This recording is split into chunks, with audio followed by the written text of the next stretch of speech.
what's good? Your boy Savage, aka Sev Cisneros. You tuning in to Sevlo Tales 2.0. Like, comment, subscribe, share, hit the notification bell. Let's get to this politic. Big shout out to everybody showing the channel love. Appreciate the love and support. Thank you for the recommended reaction videos. Thank you for the requested music videos. I appreciate all of it. Before I start this, I am not promoting gang life, gang culture. I'm just telling a testimony, giving life experiences, shining some light on the Denver Metro. So with that being said, let's get to this video. So I want to talk about a time when I was in the transition of coming from Fort Collins back to Denver. And I had told a story about the 18th Street food that I actually had to put hands on because he was disrespecting my sister. So it was all in that time frame, right?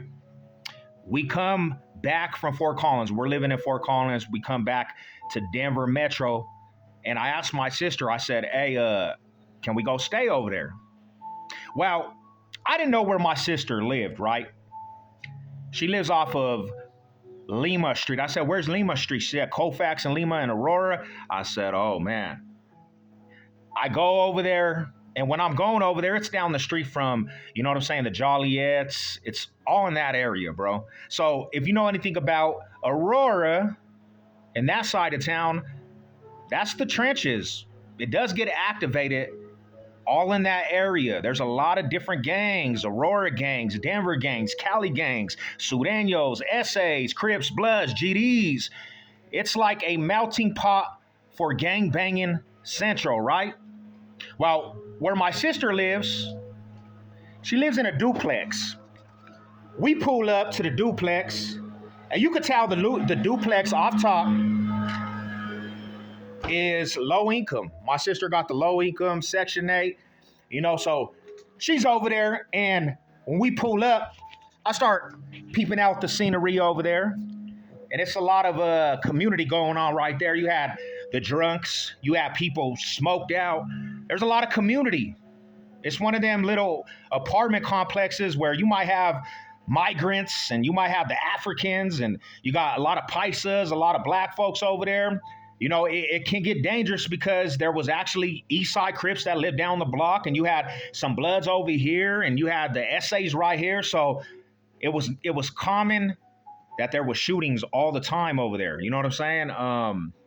So we're over there, and it's like the first couple days. I told you about the 18th Street fool. He was over there at this time also.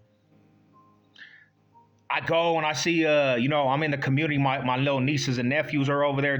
We have kids over there.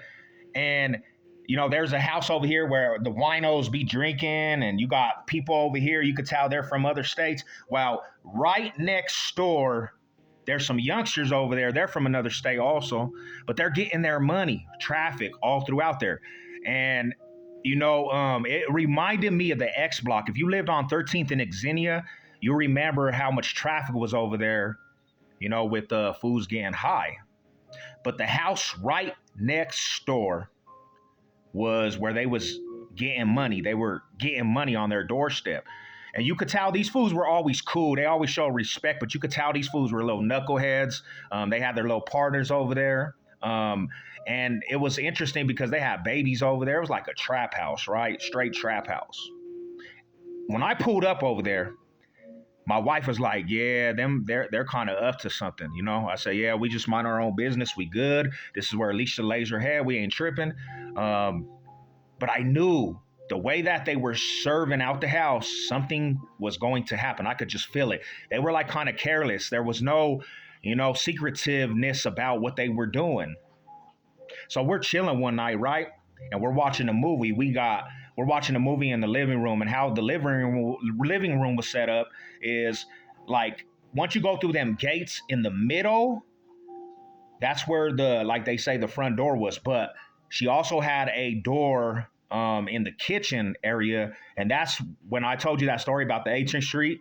That's where I came in through the kitchen. But we were chilling in the living room, and then outside of the living room window, there's a barbecue grill, and then there's a middle part, and that's where all the kids be driving their bikes and people be chilling out there, right? And we're chilling, and we're watching a movie. It's a summer night. Everything's good. All of a sudden, I hear a commotion, and this door swings open, and it's the next door. And they boot in the door. Well, they must have had the screen open. They must have had the screen, and it was unlocked, but the door was halfway like cracked, and they boot the door. And I remember seeing shadows go across the blinds, and I heard, "Get on the floor, get on the floor." Well, when I heard it, I told my sister to get the kids and go in the room and get on the floor.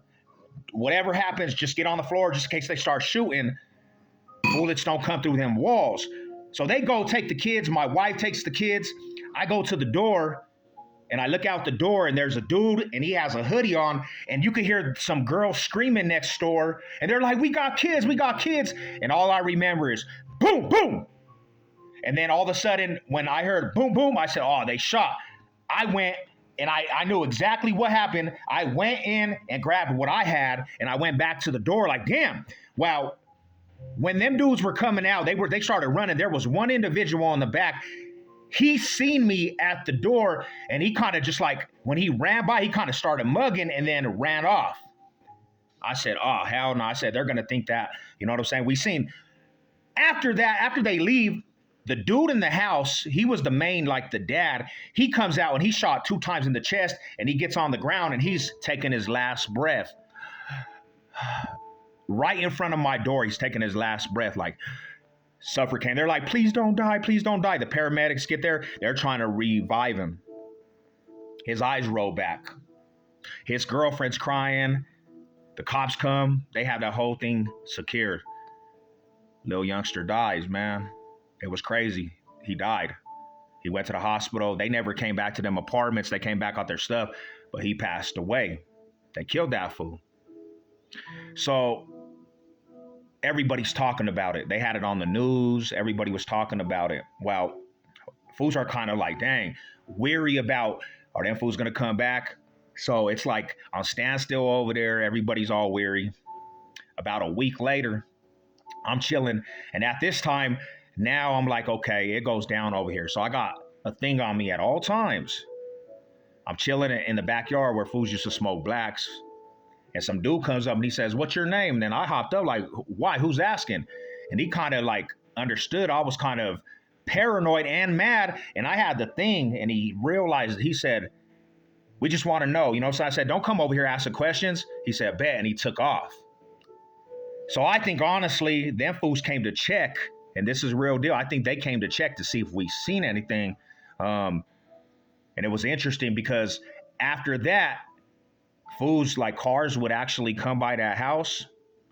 And I don't know if they were securing the block, but yeah, it was a wild situation, bro. My sister finally got out of there because there was so many things going on. But I remember that like it was yesterday because the way that fool had got hit and he came out and he was taking his last breath in front of the house, it just put stuff in perspective. I mean, you cannot shit where you stay, where you lay your head, bro. And that's what they were doing. And they got hit. They got licked, you know? But yeah, bro, that little area right there, it was turned up. Like a lot of stuff was going on over there. It was wild. But Mile High Salute. I hope you guys enjoyed the story. You know what it is. Let's go.